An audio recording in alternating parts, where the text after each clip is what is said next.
For today's video na naman tayo mga kalapatids, yan, magtotos tayo dito sa may paborito nating lugar kung saan tayo laging naghahagis ng mga kalapati natin mga kalapatids. Woo!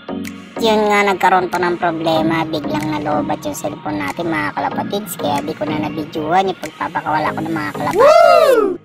What? A few moments later, a few inches later, 2 hours later, 1 eternity later. At loading time na nga pala natin mga kalapatids, kaya ikakarga ko na yung mga warrior natin. At isasali ko sa pudding yung 2 ibon mga kalapatids. Woo! At ini-encode na nga ni Sir Dwight yung mga sumali ng fan race saka pudding mga kalapatids. Woo! Shoutout nga pala sa mga admin natin na yan, laging sumusuporta sa ating club mga kalapatids. Woo! At yan nga pala tayo mga kalapatids, tayo ng susunod na magpapa-sticker at release time mga warrior natin mga kalapatids. Woo!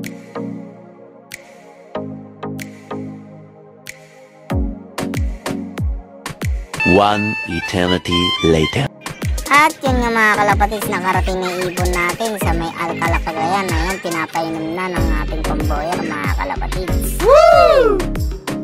At yan mga kalapatids, tapos nang painumin yung mga kalapati natin at pagpahinga ng ilang minuto mga kalapatids ay papakawalan na yung mga kalapati natin mga kalapatids. Woo! At yan tinatanggal lang ni convoyer yung mga lock ng ating crates mga kalapatids at papakawalan na ito maya maya lang. Woo!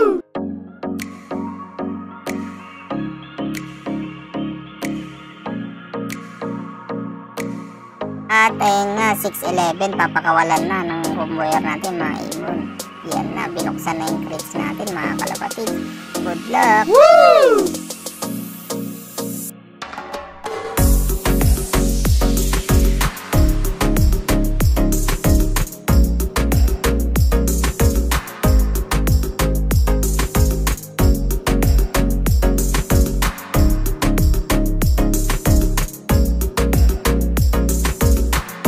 At ayan nga, i-check na ni convoyer yung mga crates natin kung may naiwan pa mga kalapatids.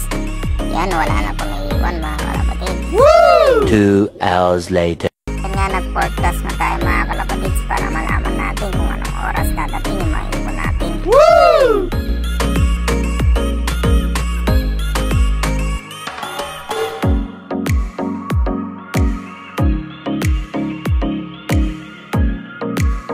At ayun nga, 3rd overall tayo sa first lap ng fan race mga kalapatids. Kaso lang di natin isali sa pulling.